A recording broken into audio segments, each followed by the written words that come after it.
c'est ça, pour reconnaître nos bénévoles et nos gens impliqués dans la population. On avait plus de 150 personnes qui étaient réunies ici pour le Gala Reconnaissance, notre 14e édition. Et là, c'est toujours un élément important. Donc, on voit au niveau de la relève, vous aviez justement une catégorie qui a pu obtenir ce mérite cette année. Écoutez, pour ce qui est de la relève, on est effectivement l'athlète de la relève. Cette année, on avait une liste incroyable de participants, de candidats qui avaient été présentés, sauf que ça prend un gagnant.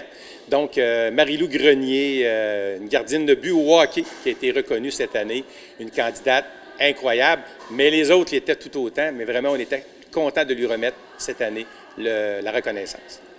Le citoyen en santé, je pense aussi, c'est quelqu'un qui était très, très particulier, qui a fait quelque chose d'assez incroyable. Écoutez, M. Pierre-Luc Pérusse, qui était ici pour recevoir le prix, fait des choses incroyables. Il a fait le plus grand triathlon au monde, le Norseman en Europe. Je ne fais pas ça d'une année, donc je lève mon chapeau. Et encore là, la majorité des candidats qui étaient là étaient tous des candidats incroyables. Vraiment des gens qui s'occupent de leur santé et qui sont actifs dans la population.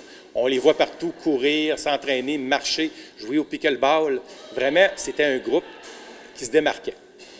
Au niveau des bénévoles de l'année, ça a dû être un choix difficile parce qu'il y a quand même beaucoup de personnes qui s'impliquent ici à Bois-Châtel. Qui a pu mériter l'honneur cette année? Comme toujours, Bois-Châtel est là pour reconnaître ses bénévoles, ainsi que les athlètes de la relève, puis les autres catégories. Mais le bénévole est vraiment quelque chose de particulier parce qu'une ville sans bénévolat, l'âme n'est jamais très, très forte. Donc, cette année encore, on avait deux candidates qui se démarquaient. Et celle qui a été retenue, c'est Mme Hélène Drolette-Dion, impliquée dans la FADOC. Et cette année, la FADOC fêtait leur 50e anniversaire. Donc, pour elle, ça a été pratiquement un job à temps plein durant toute l'année. Et elle méritait vraiment son titre cette année, tout autant que l'autre candidate qui, malheureusement, a terminé deuxième. Je vois derrière nous, on a une vitrine importante pour vous. On souhaite justement montrer des Bois-Châtelois d'exception. Donc, ça a commencé cette année, cette idée que vous aviez en tête? Oui, c'est ça. Bien, ça existait déjà avec les bâtisseurs, ainsi de suite, mais on a vraiment voulu centrer les titres avec Bois-Châtelois et Bois-Châteloises d'exception. Et cette année, c'était Benoît et Donald Teach du groupe Teach Honda, qui est impliqué à Bois-Châtel depuis plus de 40 ans, qui ont été reconnus. En plus d'être impliqués côté commerce, sont impliqués côté résident. C'est deux résidents de Bois-Châtel depuis plus de 25 ans. Et en plus, c'est deux pilotes de course. Donc, c'était vraiment quelque chose de particulier de les voir ici. Même que Donald avait même apporté un véhicule de son écurie pour montrer à la population. Et le monde a été vraiment impressionné de voir le véhicule ici. C'était vraiment quelque chose de bien. Et encore là, ça prend des gens qui s'impliquent. Et les frères Teach embarquaient vraiment dans le lot. C'est pour ça qu'ils se sont démarqués. Donc, cette année, pour leur 40e anniversaire, on les a reconnus comme Bois-Châtelois et Bois-Châteloises d'exception. Et ils sont en bonne compagnie de ce que je vois. Là, les trois autres personnes qu'on retrouve, les 3-4 autres personnes, c'est aussi des gens importants pour Bois-Châtel. Effectivement, on parle toujours de monsieur et madame Lefrançois et monsieur Lefrançois, monsieur Michel Bédard, qui était un grand bénévole de la municipalité, sans oublier le grand bâtisseur, monsieur Yves Germain, qui a été maire pendant 19 ans de temps.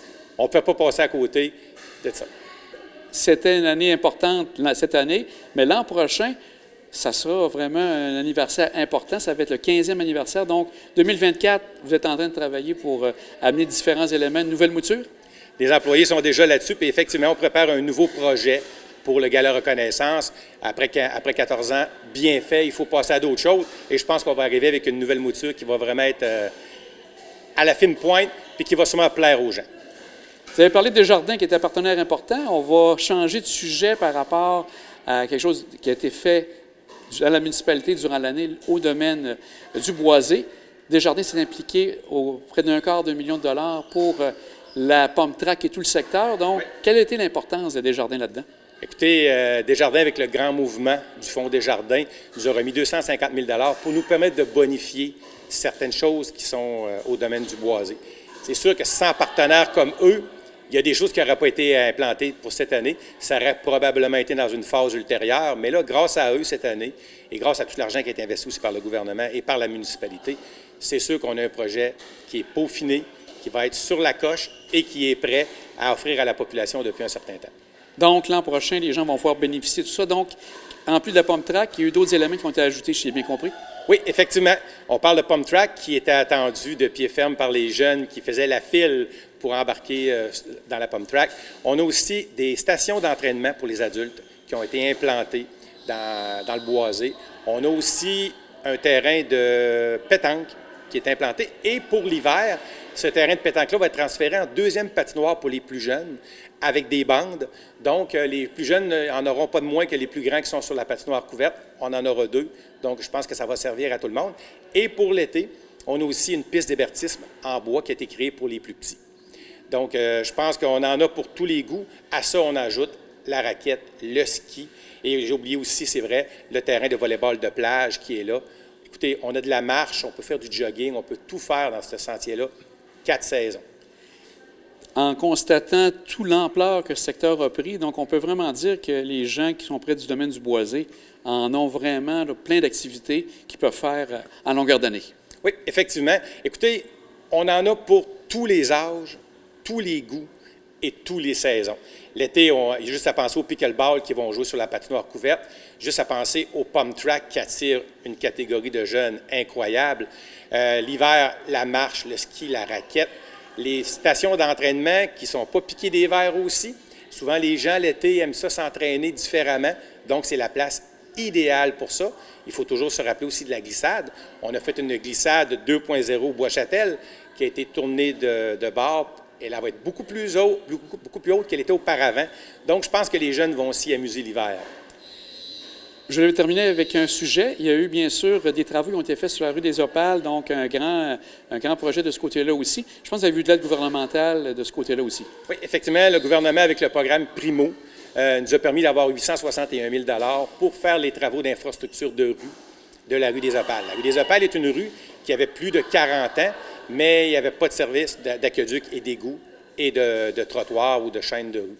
Donc, cette année, après de longues discussions avec la population et une entente commune, parce que dans le fond, ça laisse quand même une taxe de secteur à payer par la population, les services ont été passés récemment, et ça grâce à Primo, qui nous a permis de récolter 861 000 $.